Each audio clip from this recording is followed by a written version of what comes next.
जय श्री कृष्णा।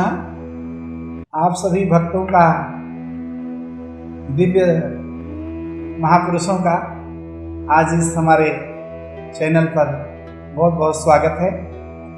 सब लोग आप प्रसन्न रहें, सदा आपके ऊपर भगवान की कृपा बनी रहे, आपकी समग्र मनोकामना पूर्ण हो, इसी आशा के साथ आज आप सबके सम्मुख में उपस्थित हुआ हूँ। भगवान की जब अपार कृपा होती है तब हमें भगवान की भक्ति प्राप्त होती है। आइए आज हम जानते हैं कि भगवान की प्राप्ति के लिए, भगवान की अनुभूति के लिए, भगवत दर्शन के लिए मन में कैसी तीव्र लालसा होनी चाहिए। और वह तीव्र लालसा, तीव्र भक्ति जब हमारे अंतःकरण में प्रकट हो जाती है तो फिर भगवान की अनुभूति हमें अवश्य होती है। एक बार ऐसी कथा है कि गुरु और शिष्य दोनों नदी में स्नान करने गए। स्नान करते करते शिष्य ने गुरुजी से कहा, गुरुजी, भगवत दर्शन के लिए, भगवत अनुभूति के लिए मन में कैसी व्यग्रता, कैसी आकुलता, व्याकुलता होनी चाहिए? गुरुजी ने कहा, अच्छा बताएंगे।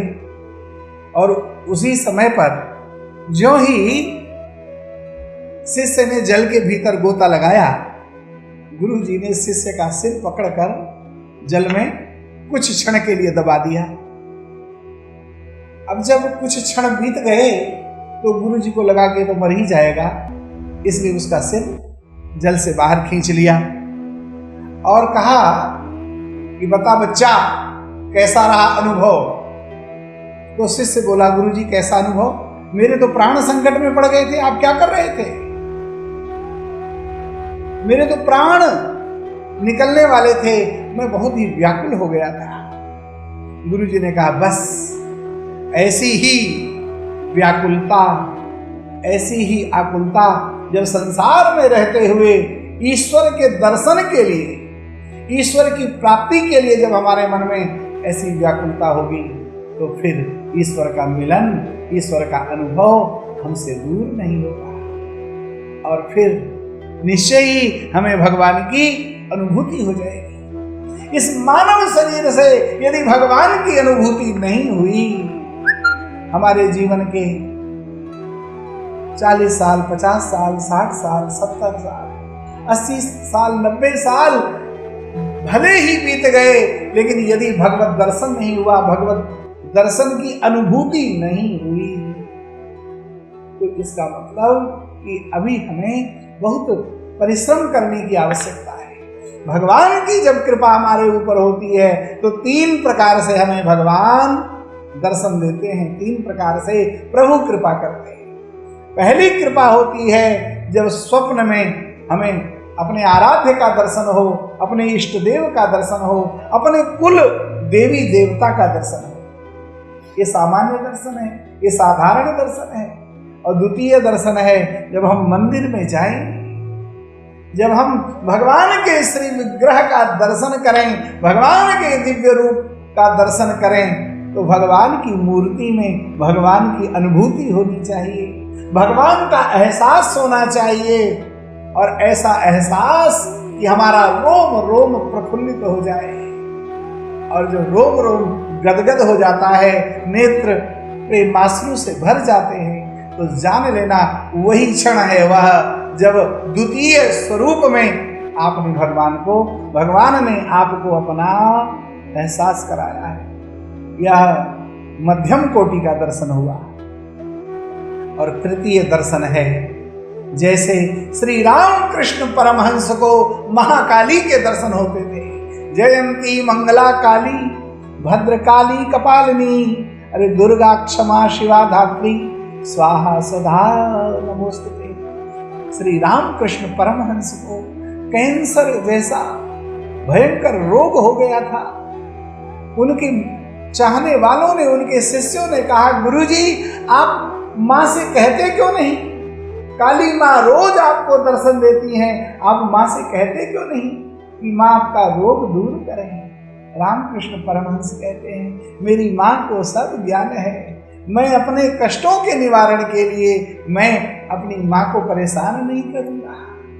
तो जो नित्य दर्शन का अधिकारी बन जाए, जिसके अंतःकरण में भगवान की छवि प्रकट हो जाए और जब चाहे तब उसे भगवान का एहसास हो जाए, ये भगवान का उच्च कोटि का दर्शन है, सर्वश्रेष्ठ दर्शन है।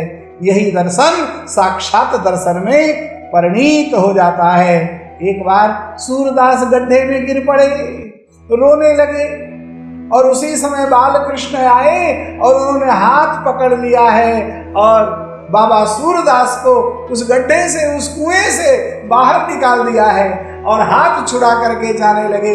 सूरदास ने हाथ पकड़ लिया है और पहचान गए कि यह कोमल स्पर्श किसी सामान्य मनुष्य का नहीं हो सकता, ये तो मेरे अनंत कोटि ब्रह्मांड नायक पारात्पर ब्रह्म, मेरे प्रभु, मेरे इष्टदेव, मेरे अंतर्यामी का स्पर्श है। और हाथ पकड़ लिया, लेकिन भगवान भी नटवर है, छलिया है, तो हाथ छुड़ा कर जाने लगे और रोते हुए सूरदास बोल पड़े हैं, अरे हाथ छुड़ाए जात हो निबल जान के मोही, अरे जब हृदय से जाओगे सबल में जानो तुम।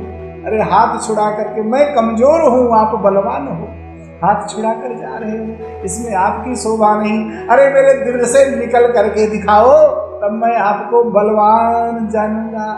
और भगवान की आंखें भी सूरदास ने गीली कर दी हैं, भगवान के नेत्रों में भी प्रेम आंसू आ गए। तो लगा दे प्राण की बाजी, अगर मोहन को पाना है, नहीं बाजार का सौदा जो पैसा दे के लाना है।